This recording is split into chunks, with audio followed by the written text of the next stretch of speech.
Olá, bom dia a todos!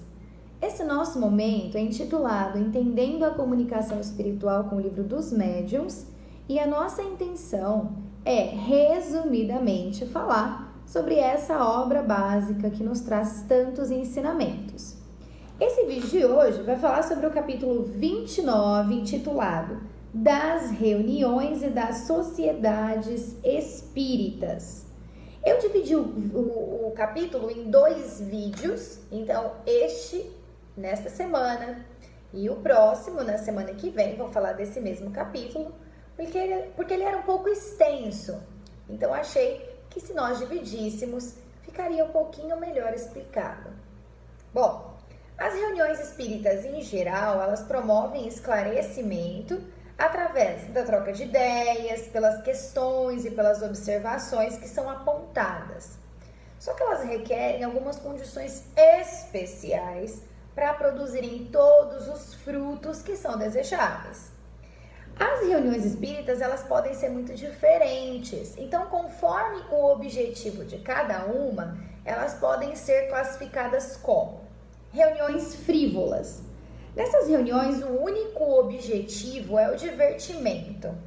Então, a plateia se diverte com espíritos levianos. Por que espíritos levianos?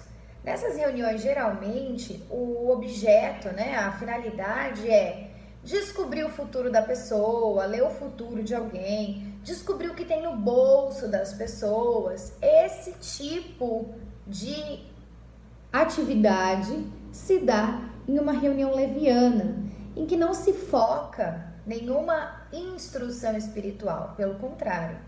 E nós vimos em vídeos anteriores que os espíritos, eles têm afazeres do outro lado e eles não vão se dedicar em tempo, em energia, para estar com pessoas que querem simplesmente essas adivinhações. Por isso são essas reuniões chamadas de frívolas. Existem também reuniões em que há manifestações experimentais. Essas reuniões, elas têm como única finalidade a produção de manifestações físicas. Geralmente, trata-se muito mais de curiosidade do que de uma instrução. Muito já se descobriu, dos efeitos físicos que podem acontecer através dessas reuniões. Mas elas teriam resultados muito mais produtivos se elas fossem dirigidas com método e com prudência. Por fim, temos as reuniões que são chamadas de instrutivas. Aparentemente, são essas as reuniões que produzem, segundo o Livro dos Médiuns, de fato, ensinamento. Então, as reuniões instrutivas são aquelas que os interessados por conhecimento e pela doutrina espírita deveriam voltar os olhos. Bom, nessas reuniões se promovem de fato o verdadeiro ensino e para que isso aconteça, elas devem ser sérias, objetivar coisas úteis. A instrução espírita, ela não abrange só o ensinamento moral. Também existem os estudos dos fatos, estudos de leis.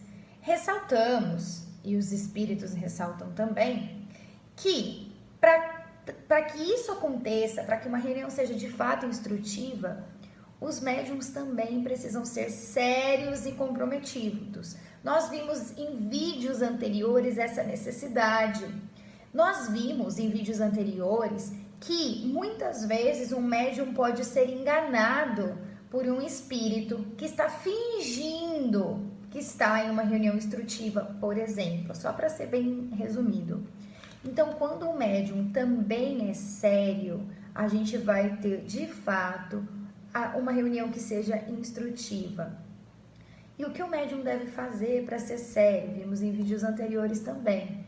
Buscar sempre trabalhar em prol da causa e nunca em prol de si mesmo. É claro que seria perfeito, se todos os médiuns fossem maravilhosos, espíritos evoluídos, mas isso não acontece, porque nós estamos no planeta Terra, Nós não somos espíritos perfeitos. Então, quando falta a perfeição, os espíritos nos dizem que é fundamental que o bem suplante o mal. Porque os espíritos, eles buscam as pessoas com quem eles têm sintonia. Se um médium vai para uma reunião querendo coisas para si, ele vai ter ao lado dele espíritos que também veem apenas a si mesmos como importantes. Então, em uma reunião séria, recolhimento, comunhão de pensamentos são essenciais. Quanto ao número de participantes de uma reunião espírita, não é muito exato, né? Ninguém diz, você tem que ter 10, você tem que ter 15. O que os espíritos nos dizem é que é muito melhor, né, que haja 100 pessoas concentradas e atentas do que 10 pessoas barulhentas e distraídas. É claro, quanto menor o número de pessoas, quanto maior a intimidade entre elas, quanto maior a comunhão de pensamentos e de objetivos, mais fácil é obter a concentração e a atenção que são necessárias para uma reunião instrutiva. Bom, o que a gente observa disso? Quando você tem uma reunião espírita, você não está indo encontrar os seus amigos para bater papo, para conversar. Então, o recolhimento é fundamental, assim como os bons pensamentos e os bons sentimentos para irem até essa reunião. Outro ponto importante que os espíritos nos destacam é a regularidade das reuniões.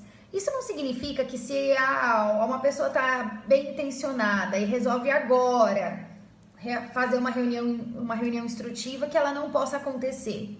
Entretanto, como a gente já falou, os espíritos eles também têm funções do outro lado. E na reunião espírita acontece a mesma coisa, os médiuns encarnados têm funções e os espíritos também têm funções. Então, quando todo mundo já sabe que essa reunião vai acontecer naquele dia e naquele horário, há possibilidade de uma maior preparação para essa reunião, tanto dos médiuns quanto dos espíritos. Eles se programam, né? Eles atendem a alguns pré-requisitos. Por exemplo, se um médium vai para uma reunião espírita, ele não vai comer infinitamente para depois passar mal no meio da reunião. São esses pequenos detalhes. Assim como os espíritos já do lado de lá, programados para essa reunião, sabem que eles precisam, naquele momento, naquele dia, estar ali em comunhão com os médiuns. Quanto às sociedades espíritas, elas devem acontecer mais ou menos nessa mesma pegada, né, de uma reunião instrutiva. As pessoas, elas precisam se reunir em uma sociedade ou em uma associação espírita com o propósito de se instruírem, com o propósito de adquirirem ensinamento, não é? Então, há alguns pré-requisitos para que se haja uma sociedade espírita. Comunhão de sentimentos, cordialidade recíproca. Então, você está numa casa espírita, as pessoas precisam ser cordiais uma com as outras, não é? Não só na reunião espírita, numa associação espírita, numa reunião espírita, em todos os lugares, nós deveríamos ter cordialidade. Mas em uma associação espírita, isso ainda é mais pontuado. Afinal de contas, todos estão ali em prol de uma mesma causa. É preciso que haja ausência de todo sentimento que seja contrário à caridade cristã. E é preciso que haja o desejo único de se instruir e assim melhorar. Dessa forma, as sociedades espíritas jamais serão dissociáveis, elas serão indissociáveis, indissolúveis, ou seja, elas perdurarão enquanto todos esses sentimentos estiverem em comunhão. Bom, como eu disse para vocês, a gente tem um pedacinho ainda sobre esse capítulo que vai ser tratado no próximo vídeo. Desejo a todos uma semana de paz e de luz e que nós possamos a cada dia ser um pouquinho melhores do que no dia anterior e buscar sempre o conhecimento para que nós possamos nos instruir e melhorar.